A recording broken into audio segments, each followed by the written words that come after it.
Bueno, pues mientras se bajan Blanca y Olga, van a subir ya Enrique Pedros Fuentes, que es fiscal delegado de delitos de odio de la Fiscalía de Sevilla, y Manuel Pérez Cuajares, que ha sido nombrado además varias veces porque junto con Olga el año pasado, entre otras actividades de su biografía, el año pasado hicieron unas jornadas que precisamente se preguntaban desde el propio colegio de abogados qué estaban haciendo con los delitos de odio y abrían el debate. ¿Por qué me quieren definir ahora? ¿Ya ves? Es todo ir y ya está. Como trans.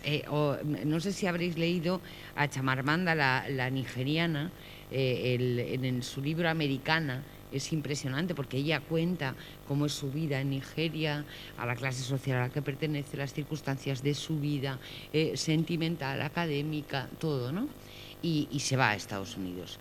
Y en Estados Unidos, dice Chamarmanda, yo era solo negra. ¿Qué era fundamentalmente Estados Unidos? Negra. Claro. La reducción es lo que soy. Los delitos de odio, el papel de la Fiscalía Especializada. Además, tan importante, ¿no?, como lo ha planteado Olga, que desde los profesionales del derecho, a los que de verdad que tenemos muchísimo respeto, a pesar de algunos meses que llevamos y tal, pero muchísimo respeto y muchísima necesidad, ¿no? ¿Qué sería de la convivencia sin el Estado de Derecho? ¿Y qué sería, además, sin la interpretación de la ley, sin la ley y sin la aplicación del alma de la ley, ¿no? Los delitos de odio, el papel de la Fiscalía Especializada. Don Enrique Pedros Fuentes es fiscal delegado de delitos de odio.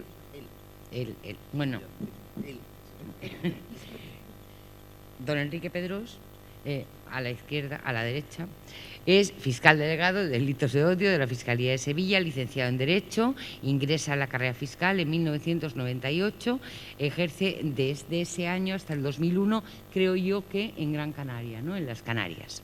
Ese año vuelve a Sevilla, a la Fiscalía Provincial, donde permanece hasta el momento. Para los legos, como ustedes o como yo, los que no han estudiado Derecho, hay que decir que la Fiscalía tiene especialidades. Él ha pasado por vigilancia penitenciaria, la sección social y la de delitos contra la salud pública. Es fiscal delegado de protección de las víctimas, lo fue, presidente de la Comisión de Justicia Gratuita, fiscal delegado de delitos de odio y discriminación y coordinador de la Fiscalía con las fuerzas y cuerpos de seguridad. Algo tan importante, ¿no?, que ha aparecido por aquí permanentemente y claro, leyendo algunas noticias uno piensa no solamente que aquellos que tienen la delegación de la violencia por parte del Estado para que ejerzan, ¿no?, para que ejerzan con carácter coactivo, es lógico, ¿qué casting hacen a veces, ¿no? Porque muchas de las cosas que nos horrorizan precisamente vienen de boca de esas personas que deberían ser absolutamente ejemplares. Ha participado Enrique en muchísimos seminarios y cursos, es colaborador de la Escuela de Seguridad Pública de Andalucía desde el año 2003, colabora con la Universidad Pablo de Olavide, especialmente en materias relacionadas con los delitos de odio y discriminación. Es, por tanto, alguien que tiene que tomar decisiones desde la Fiscalía, pero que también reflexiona, algo que es tan importante, ¿no?, pararse, investigar y pensar. Así que, Enrique, muchísimas gracias. Bien, muchas gracias a ti por tu presentación y, en primer lugar, agradecer al Ayuntamiento a través de la Delegación de Igualdad, primero su invitación a participar en esta jornada y, segundo, felicitarles por la magnífica organización que están realizando de las mismas. El problema primero, bueno, ya resuelto el primer problema, quién era el fiscal, ya lo sabemos quién de los dos lo era. El segundo problema es que, claro, intervenir después de dos tan cualificadas profesionales como las que me han precedido, pues ya hace que varias de las cosas que podía plantear, pues lógicamente las han explicado probablemente muchísimo mejor de lo que lo podía hacer yo. La idea de mi ponencia la tenía dividida en varias partes. En primer lugar, se ha hablado mucho de discurso del odio, delitos de odio. Bueno, en realidad, ¿de qué estamos hablando? ¿Por qué? ¿En qué consiste? Cuando yo hablo esto es un delito de odio, esto es un discurso del odio, ¿qué tiene trascendencia penal y qué es lo que no lo tiene? Describiendo de forma muy breve, no voy a entrar tampoco en profundidades jurídicas, pero sí un poco las conductas que van a integrar este tipo de delitos. Y además distinguirlo de lo que es la agravante. Hemos hablado antes, os han escuchado hablar del agravante del artículo 22.4. Bueno, centrar un poco de qué estamos hablando. Después, en tercer lugar, hacer referencia a las denuncias, también por alusiones. Bueno, se choca con la Fiscalía cuando yo presento una denuncia. En primer lugar, qué posibilidades tiene una víctima, en qué consisten esas denuncias, etcétera, en qué consiste ese amparo judicial o, en este caso, por parte de la Fiscalía Especializada, en qué consiste la respuesta que le podamos dar, y también explicar por qué muchas veces no coincidimos en esos criterios, lo cual no significa que no se atienda debidamente a la víctima, sino simplemente a través de esos delitos que vamos a ver, por qué esas conductas, que aunque nos parezcan odiosas, sin embargo, no integran ese delito de odio. Y, por último, explicarle brevemente en qué consiste esta Fiscalía Especializada de Delitos de Odio.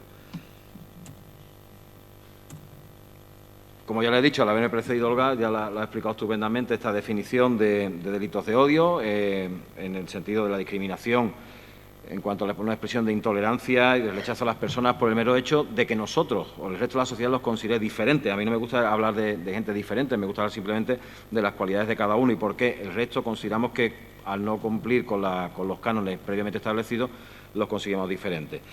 Empezaron con el racismo, la xenofobia, el antisemitismo, etcétera, y con el desarrollo de la historia se han ido incorporando otros fenómenos. Hoy en día hablamos, por ejemplo, no solamente de la homofobia y la transfobia, hablamos también de la romanofobia, es decir, el odio a los gitanos, la porofobia, odio al pobre, al que carece de recursos, e incluso últimamente otro fenómeno como es la gerontofobia, el odio a las personas mayores. Todo eso se van integrando dentro de lo que podríamos hablar de ese desprecio hacia las personas simplemente porque no cumplen con una serie de cánones que el autor de estos delitos va a considerar que se deberían de cumplir. Como les decía, en esta definición no voy a reiterarla. Las infracciones penales se pueden referir no solo a las personas, sino también a sus propios bienes, lo cual es importante siempre y cuando su conexión sea con esos grupos especialmente delimitados que vienen en el apartado B de lo que dice la Organización para la Seguridad y Cooperación Europea. Luego entraré en la importancia que tienen estos grupos, porque estos delitos son lo que llamamos un números clausus, es decir, solo los integrados en ese grupo y no otros que se le parezcan van a estar integrados en el mismo. La importancia de estos delitos, como ya también se ha tenido oportunidad de decir, está precisamente porque ponen en peligro nuestro modelo de convivencia, ya también lo ha dicho Blanca en el tema de constitucional, precisamente porque ese derecho a la dignidad que se considera como el pilar fundamental, la dignidad que tiene toda persona por el mero hecho de serlo, además atacan otros derechos derivados del mismo, el derecho a la igualdad o la prohibición de discriminación del artículo 14 de la Constitución. El problema de estos delitos, en general, está en que no solamente se ataca a una persona determinada, sino que además se atemoriza a todo el colectivo al que pertenecen. Y eso hace que, al final, también afecten directamente o de manera indirecta a la convivencia ciudadana, como también hemos escuchado antes en cuanto al orden constitucional. Como les decía, constituye el ataque fundamental a los derechos de la persona considerada en sí misma. Discurso del odio. ¿A qué nos referimos? ¿Por qué se habla muchas veces de este tipo de delitos para centrarnos? El discurso del odio surge tras la Segunda Guerra Mundial y se refería fundamentalmente a aquellos movimientos frente al fascismo, nazismo, el antisemitismo, etcétera. Era la primera, digamos, los primeros movimientos de intolerancia hacia, en este caso, determinada etnia o raza que se consideraron necesario empezar a castigar, y por eso les digo que fue el origen. Después se fue transformando con otros fenómenos, la homofobia, la transfobia, como hemos visto anteriormente, la discriminación religiosa en cualquiera de sus manifestaciones, etcétera, e incluso, como les he dicho, con los fenómenos actuales que aún están por incluir en el Código Penal, como podría ser la gerontofobia, etcétera. Por tanto, cualquier acto o incitación pública a la violencia, al odio, a la humillación o el acoso a esas personas, a un grupo de personas o a una individualmente, pero su pertenencia mismo es lo que va a integrar lo que se llama el discurso del odio, siempre que esté incluida en alguno de los grupos que vamos a ver a continuación: origen nacional, raza, etnia, religión, sexo, orientación sexual, etcétera. No toda conducta que a nosotros nos parezca odiosa, valga la redundancia, que hablamos de delitos de odio, va a ser considerada como delito. Eso sí me gustaría recalcarlo, porque muchas veces nos dirigimos a cualquiera de los operadores jurídicos y dicen: mire, me ha pasado este asunto concreto, esto es un delito de odio porque yo tengo tal condición, por mi edad, etcétera, o si nos centramos en esta jornada por mi condición sexual, y sin embargo no se me reconoce esa conducta como delito de odio. Vamos a ir delimitando brevemente los elementos personales que intervienen para después ver las conductas, para hacernos una idea de qué es lo que estamos hablando. En primer lugar, la Constitución garantiza, como ya hemos visto, el derecho a la libertad de expresión. ¿Eso qué significa? Que en nuestro sistema democrático se admiten opiniones aunque nos puedan disgustar, aunque puedan molestar a las personas a las que van dirigidos. Como se ha dicho, la propia Constitución admite ideas contrarias a ellas. Es decir, no se castigan las ideas.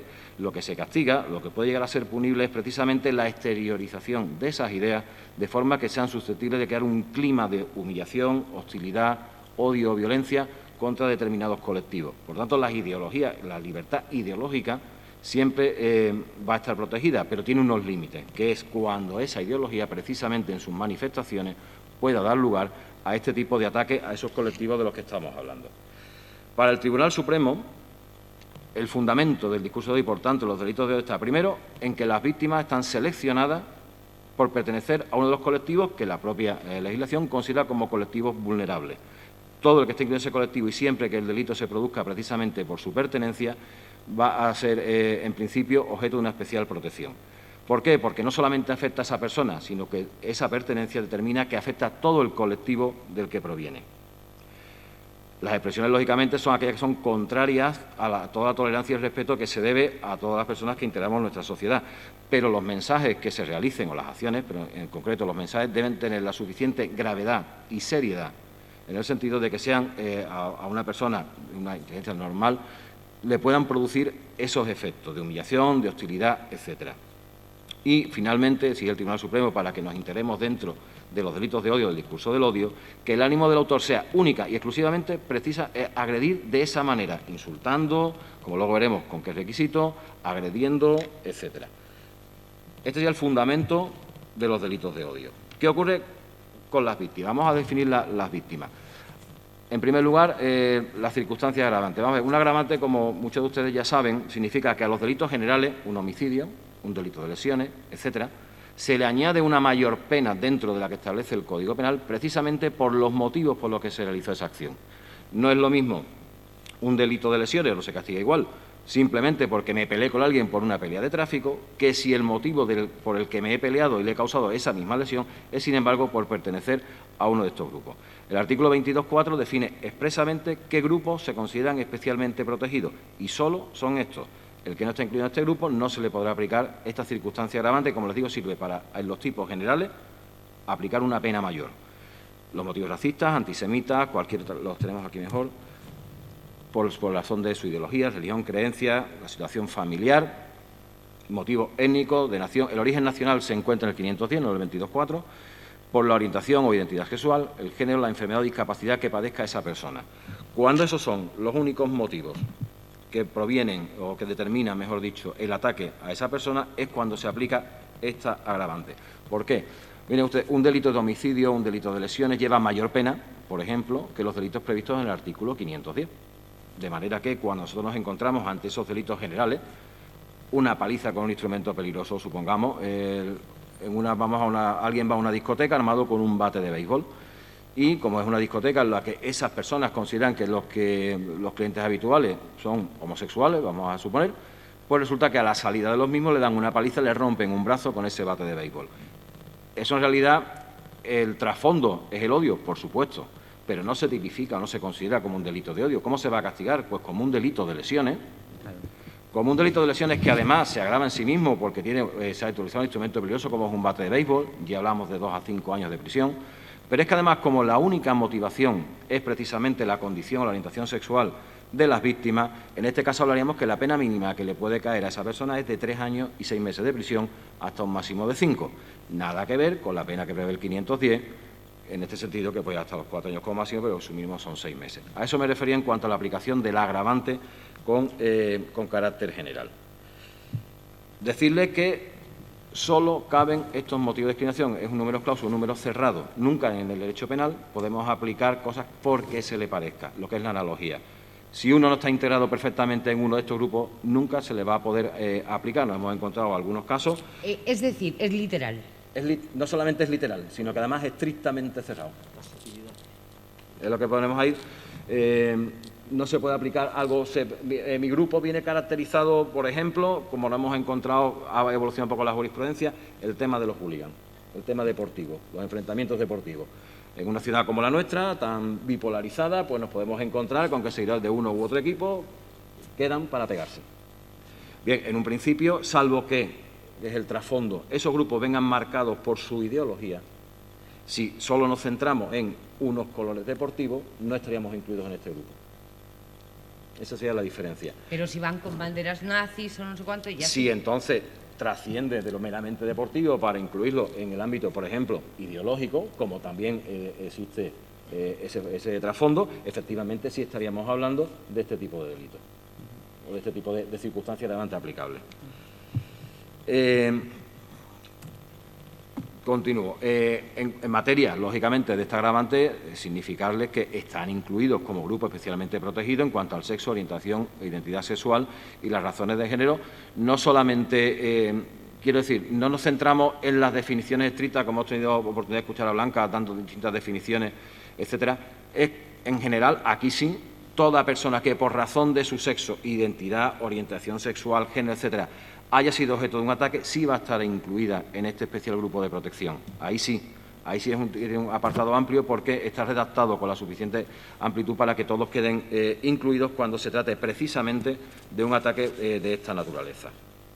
Pero es que además no solamente tenemos los delitos de odio o la agravante, existen multitud de delitos a lo largo del Código Penal que también protegen a grupos especialmente discriminados, las amenazas a un colectivo, por ejemplo, que esté determinado precisamente por su pertenencia al mismo, las torturas por razón de discriminación, la discriminación en el ámbito laboral, la denegación de servicios públicos o de prestaciones privadas precisamente por pertenecer a un determinado colectivo, los delitos de asociación ilícita como tales cuando se promueve la discriminación, los delitos contra los sentimientos religiosos, que también se basan en este motivo de discriminación, o incluso, por último, el enaltecimiento o humillación de las víctimas del terrorismo. Todos esos son delitos autónomos, que tienen entidad por sí mismos, pero que están precisamente basados en una condición personal de la víctima. Junto a ello nos encontramos entonces con, efectivamente, ahora sí, los denominados delitos de odio. Son conductas muy variadas. Ahora los veremos porque van desde la difusión de ideas o de determinadas doctrinas o de expresiones, actos de menosprecio, agresiones físicas, incluso la defensa, el enaltecimiento de este tipo de autores cuando cometen estos delitos o, para finalizar, la negación de actos de delitos contra la humanidad. La relevancia de estas conductas, como les dije anteriormente, se basa, uno, en que afectan no solamente al sujeto pasivo, a la víctima del delito, sino al colectivo al que pertenece e indirectamente a toda la ciudadanía. Y además, ha de ser de la suficiente entidad como precisamente para poder afectar de esa manera a ese colectivo al que pertenezcan, generar un riesgo o un peligro para el mismo. Y, por último, la única motivación es precisamente ese afán de discriminación a la persona que no consideramos igual o la consideramos diferente porque no cumple con determinados cánones que el sujeto activo considera que sí se deben producir. Por tanto, para poder determinar si nos encontramos este delito, la víctima, ¿cómo la determinamos? Pues por su pertenencia, por ejemplo, a uno de esos grupos especialmente protegidos. Habrá que atender, en cuanto al autor, a sus condiciones personales, por ejemplo, su pertenencia a determinados grupos ideológicos o a determinados grupos que vengan caracterizados por su odio a ese tipo de colectivos. En este caso, hablamos de ideologías que sean contrarias a colectivos homosexuales, bisexuales, transexuales, etcétera, en toda su amplitud. Y en el contexto en el que se producen esas agresiones. Es decir, no existe, por ejemplo, ninguna relación previa entre la víctima y el autor, no se conocen, y, sin embargo, la única ocasión o el único motivo para actuar contra él está precisamente en su pertenencia a esos grupos. Analizamos, por tanto, las pruebas que puedan existir, las manifestaciones, banderas, tatuajes, grupos sociales al que pertenezcan, etcétera, que nos van a servir para determinar o distinguir cuando hablamos de un delito de odio o cuando hablamos de un delito cualquiera. Imagínense, yo puedo tener mi vecino, puede ser perfectamente, y yo lo conozco, es homosexual, pero sin embargo yo me llevo mal porque hace fiesta y hace mucho ruido y un día nos encontramos en la calle, nos insultamos y nos acabamos pegando. Y el trasfondo de ese delito, con el resultado que sea, no está en la condición sexual, está simplemente pues en la mala educación que pueda tener yo cuando me dirijo contra él. ¿En la bronca usted le llame maricón, por ejemplo? Ni aun en eso, porque el motivo, el trasfondo, la motivación no está en su condición, no está en que lo sea, está simplemente pues en nuestra mala educación. Es como al contrario, mi vecino puede saber a qué me dedico yo, pero porque el hecho de que yo me pelee con él porque yo he hecho una fiesta y haga ruido no significa que esté atentando contra autoridad, ni contra el fiscal, ni nada, no, está peleándose con un vecino. Eso es lo que decir. en cuanto al contexto. Es necesario que la única motivación para cometer ese tipo de acciones sea precisamente la pertenencia a uno de esos grupos. Mi distinción de los demás precisamente por pertenecer a uno de esos grupos. ¿Cuáles son concretamente los delitos de odio? No voy a entrar mucho, simplemente para que ustedes conozcan en qué nos movemos. Están recogidos en el artículo 510, cuando nos aplicamos esa circunstancia agravante y nos encontramos, en primer lugar, fomentar de cualquier manera, promover o incitar al odio de forma pública. Luego veremos en qué consiste ese concepto público, es decir, que sea susceptible de llegar a una gran colectividad de personas y que con esos mensajes, acciones, etcétera, yo sea capaz de fomentar la hostilidad, la discriminación o la violencia contra un grupo. ¿Cuál? Los que ya hemos visto antes del artículo 22.4, solo ellos. Fuera de esos grupos no estaríamos hablando de un delito de odio. Es la primera conducta que podemos dar. La segunda, que incluye a su vez dos más, es la elaboración de soporte, estamos hablando canciones, libros, etcétera, cuyo contenido sea susceptible para incitar a precisamente odio, hostilidad, discriminación o violencia a esos grupos, a una parte de ellos o a las personas que pertenezcan a los mismos, solo por esa razón. Tanto la simple fabricación como la difusión o distribución o la venta de ese tipo de hechos. Y dentro de ese primer apartado, el último sería negar, trivializar, es decir, tomarse medianamente a broma o enaltecer lo que son los delitos contra los crímenes contra la humanidad. Sin embargo, en el 510.2 se regulan otra serie de conductas. Y en esta sí me quería detener porque es uno de los casos que se nos pueden plantear con mayor frecuencia, que es la de lesionar la dignidad de esos grupos o personas por acciones que supongan humillación o descrédito. Brevemente les refiero dos sentencias. Voy a bajar al detalle de los hechos probados para que nos hagamos una idea de cuándo nos encontramos este tipo de conducta o cuándo no. Una de ellas es de julio del 2020, en la Audiencia Provincial de Valencia. Son dos chicos que van en un coche después de una boda. Pues otros dos invitados le dicen, bueno, pues vámonos a tomar una copa. Van los cuatro en el coche y el copiloto se vuelve, abro comillas, porque eso, así como he hecho probado, oye, nos vamos de puta, cierro comillas. Los dos chicos que van detrás le contestan, abro comillas, si acaso nos iremos de putos porque nosotros somos pareja, cierro comillas en cuanto a los hechos probados. En este caso, el copiloto se vuelve, le pega un puñetazo a uno de los chicos que va detrás, le dice al conductor que pare, saca por la fuerza al segundo de la pareja que iba detrás, le vuelve a agredir y finalmente lo dejan allí y se van. El resultado de las lesiones producidas, afortunadamente para esos chicos, era leve, es decir, no necesitaron ningún tratamiento médico, se curaron simplemente con una asistencia facultativa. Si aplicásemos el Código Penal tal cual, sin estos delitos, se quedaría en una multa muy leve. Sin embargo, como el único trasfondo en cometer esa agresión era precisamente la condición homosexual de esa pareja, fueron castigados no solamente por el resultado, por esas lesiones que produjeron, sino también por el delito genérico del artículo 510, en este caso el 2A.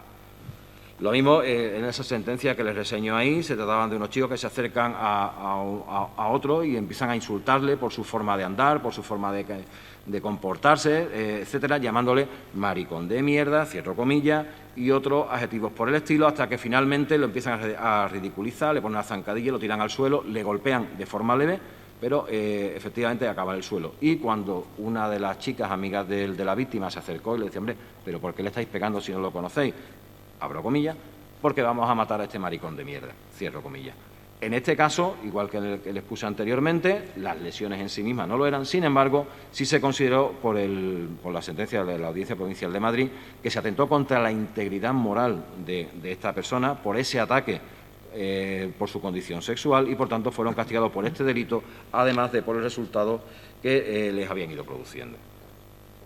La segunda conducta en este mismo está precisamente el quien enaltece por cualquier medio o justifica por cualquier medio la producción de los delitos de odio, sea por un medio audiovisual, prensa, escrito, etcétera, cualquier tipo de soporte en el que la finalidad sea defender, aumentar, digamos, la difusión o la trascendencia de esos delitos de odio. ¿El humor también? No. Ahora lo vemos si quiere. Simplemente quiero decir, el humor bien entendido. Si hablamos del... Bien entendido, hay muchos manuales escritos. Claro, sobre el claro. humor, Por eso hay que atender a los tres factores que hemos visto antes, no solamente a la percepción que tenga la víctima respecto al humor, del que lo recibe, el chiste de mal gusto. ¿Por qué? Porque hay que también atender a la actuación del autor, por qué lo hace de esa manera y la trascendencia que tiene y en el contexto en el que se produce. Además, nunca podemos olvidar una cosa: el derecho penal está para intervenir en los casos más graves. No todo se puede criminalizar, no todo puede ser derecho penal, no todo puede ir a juicio y una pena, porque precisamente está previsto que actuemos en los casos más graves. Vamos a ver, respecto al tema del humor, lo traigo a colación, la propia comunidad andaluza tiene una ley de protección de la homofobia que castiga como una lesión leve precisamente esas faltas de respeto. Si, digamos, asimilando lo que es el humor malentendido a la falta de respeto y demás, está prevista como una sanción leve, dentro de la tipificación de leve, grave y menos grave. Y, sin embargo, lo que es una ley autonómica, mucho menos con el Código Penal en la mano. Decirle simplemente que todos estos delitos se van a agravar cuando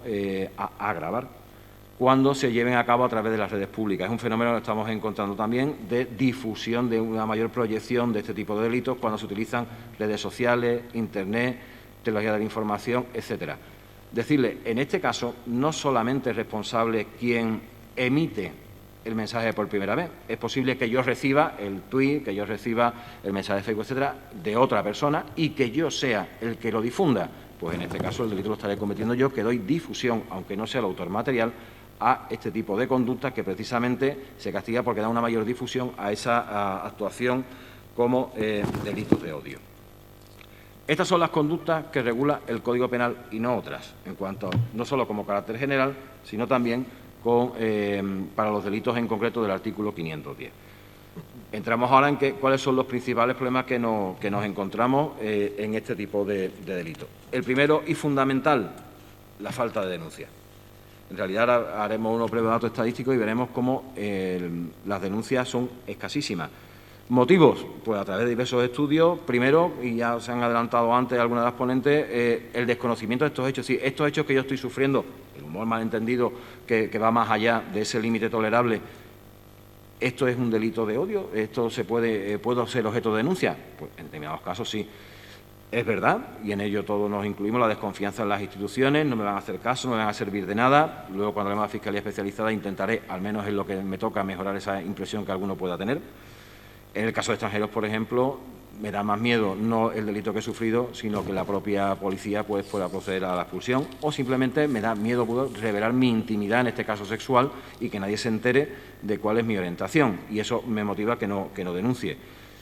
A veces desconozco los hechos, pero otras veces desconozco cuáles son los derechos que me amparan. Por ejemplo, y luego también haré referencia a ellos, pero lo quiero adelantar, la gran labor que se realiza desde el Colegio de Abogados a través de ese turno de oficio especializado en delitos de odio es precisamente informar a esas personas no solamente de los hechos que pueden ser objeto de delito, sino también de los derechos que la legislación le otorga y decirles que, por ejemplo, esto puede no ser delito por muy odioso que nos resulte el mensaje, pero sí se puede encaminar de esta otra manera, desde el ámbito administrativo, como he dicho antes, en la ley de la Comunidad Autónoma Andaluza, como por cualquier otro tipo delictivo, una reclamación civil hecha al honor, etcétera, muchísimas posibilidades. Y finalmente, otra de las motivaciones puede ser no me van a creer lo que estoy diciendo. Eso es un problema compartido con toda víctima de delitos. Los delitos, lógicamente, tienen que tener una prueba. A quien se le imputa no tiene que defenderse. El que imputa un delito es el que tiene que acreditar que se ha producido. Y efectivamente es verdad que aquí, si muchas veces se producen en el ámbito en la intimidad o en ausencia de testigos, puede que el problema de la prueba se aumente. En esta encuesta, a la que ya también ha hecho referencia, yo también lo he utilizado, pero bueno, me he quedado con otros parámetros, aunque ella también lo ha cogido. En orden, por ejemplo, el 60% de esa encuesta LGTBI del año 2020, a mí al menos sí me ha llamado la atención, el 60% pues evitan simplemente exponerse en público, el 40% de los encuestados habían sufrido acoso el año anterior o incluso el 20% sufrieron ataques físicos, es decir, como un colectivo especialmente vulnerable dentro de esos colectivos especialmente protegidos. En el ámbito español, el 11% pues sí acudió a la policía, un 11% solamente acudió a la policía a denunciar y un 9% realizó esas denuncias. La verdad es que enseguida, cuando nosotros hemos estado repasando nuestras estadísticas, que ya las estamos llevando. Ya existen estadísticas en cuanto a delitos de odio, los que llamamos, etcétera. Hombre, ahora mismo es fácil porque... ¿Que hay como una base de datos de la Fiscalía General? Sí, y luego lo que hacemos nosotros es que las adaptamos a cada una de las fiscalías y luego se remite en la memoria. Ahora vemos por qué. Pero sí es verdad, la propia policía, comentándolo ayer, con lo cual también mantenemos una estrecha colaboración, desde octubre del 2019 a octubre de 2020 se habían presentado 3 denuncias. 3 denuncias solamente en Sevilla, me estoy refiriendo, Sevilla y provincia, por razones de discriminación o de carácter o que tengan un trasfondo de identidad de género.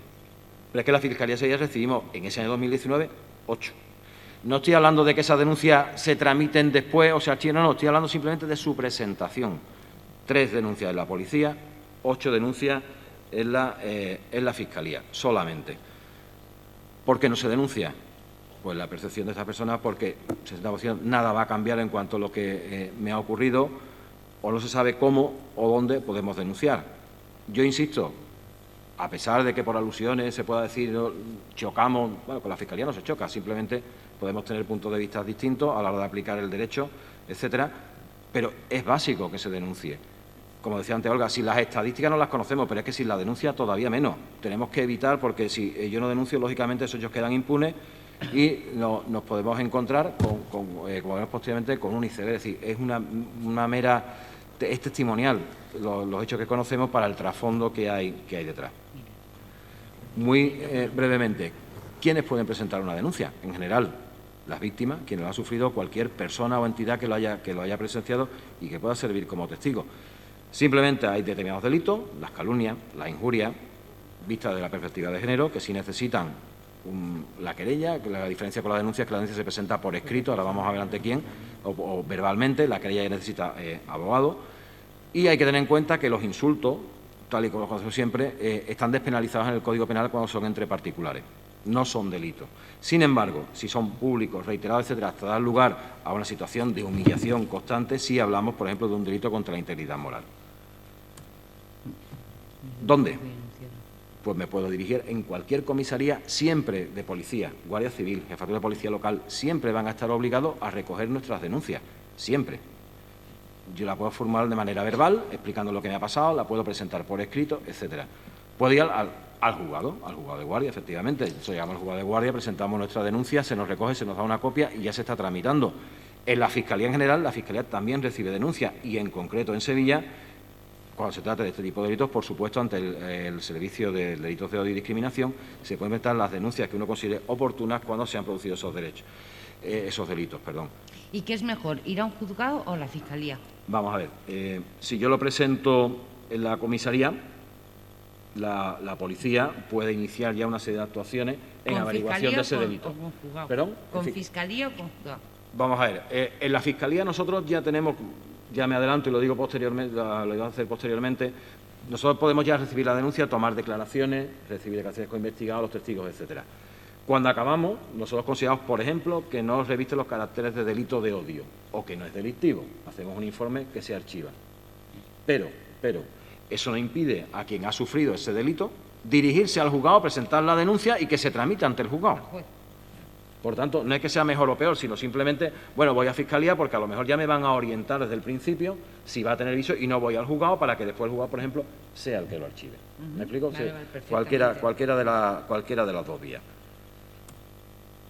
Por tanto, no quiero pasar, que ya voy terminando, insistiéndole en la necesidad de denunciar todos los hechos que se conozcan, porque así, poco a poco, como también se ha adelantado antes, podremos ir delimitando qué conductas sí van a integrar un delito de odio, cuáles otras no, o qué posibilidades tengo de actuar frente a ese tipo de actuaciones, de manera que no me impidan o no me creen sensación de indefensión, sino simplemente de encaminar correctamente la conducta que ya he sufrido. Por último, hablar de qué significa la sección especializada de delitos de odio. Los delitos de odio, la sección especial de delitos de odio en Fiscalía nació en Barcelona, en el año 2009 precisamente, con un compañero, mi admirado Miguel Ángel Aguilar, al que se nombró por primera vez en España un fiscal contra los delitos de homofobia. Estaba expresamente dedicado a ese tipo de delitos en la Fiscalía de Barcelona. Ese fue el germen Luego se ha convertido, por supuesto, en un personaje nacional e internacionalmente reconocido en este tipo de delitos. Y con ello se logró crear después la Fiscalía Especializada de Delitos de Odio y Discriminación, englobando ya todos esos grupos protegidos que hemos hablado antes del artículo 22.4 y no solamente los destinados a la homofobia, como fue su origen. La Fiscalía de Sala, para ustedes, esa organización, como podemos ver, un fiscal de sala es como el equivalente a un magistrado del Tribunal Supremo, y lo que se hace es que, dado que la Fiscalía cada vez tiende más a la especialización, violencia de género, urbanismo, anticorrupción, drogas, etcétera, también está especializada en materia de delitos de odio y discriminación. Desde esa Fiscalía de Sala, que está en Madrid, la Fiscalía General del Estado, se coordinan todas las fiscalías provinciales. En cada fiscalía provincial, es decir, de capital de provincia, existe un fiscal delegado encargado precisamente de todos los delitos que se puedan cometer en su provincia, y luego tenemos una serie de enlaces en las que son fiscalías de área, que son en determinados pueblos, en este caso en Sevilla, la Fiscalía de Área de Dos Hermanas, que conlleva 4 pueblos, Dos Hermanas, Alcalá, Utrera y Lebrija. Tenemos otra fiscal, una compañera, que lleva los delitos de odio que se producen en eso. ¿Y qué hacemos? Recibimos todas las denuncias, tanto de la policía como que se presenten en el juzgado en fiscalía, que tengan simplemente sospecha de que pueden tratarse de delitos de odio. Nos las pasan a nosotros. Estamos ahora mismo 2 compañeras, mi compañera Victoria Fuentes y yo, llevamos entre los dos todos los delitos de Sevilla y provincia, con la Fiscalía de Enlace, María Oliva, en Dos Hermanas, y todas esas denuncias que tengan esa sospecha de delitos de odio automáticamente pasan a esta sección. A partir de ahí podemos, como decía antes, podemos ordenar diligencias, requerimos a las autoridades para que nos remitan documentación, podemos interrogar a denunciados, denunciantes, testigos, etcétera. Cuando se trata de denuncias que se presentan directamente en Fiscalía, abrimos lo que se llaman diligencias de investigación, en la que hacemos todas esas diligencias que les he dicho anteriormente, y finalmente comprobamos y supervisamos todas las actuaciones que realicen los fiscales de esa área, etcétera. Incluso también entre los dos nos repartimos todos los juicios por delitos de odio que se produzcan en Sevilla, los de mayor trascendencia, pues los asumimos nosotros, para llevar ese control precisamente de que se cumplan todas esas directrices que desde la Fiscalía de Madrid nos añaden. Que sepan ustedes, y termino ya, que esa es nuestra dirección. Insisto en esa necesidad de denunciar, incluso de asesoramiento. Perfectamente, serán ustedes bien recibidos. Esperemos que esa escasez de denuncias se convierta no en miedo a denunciar, sino que en realidad estos hechos los vayamos erradicando poco a poco. Y sin más, pues quedo a su disposición para las preguntas que quieran plantear después. Muchas gracias.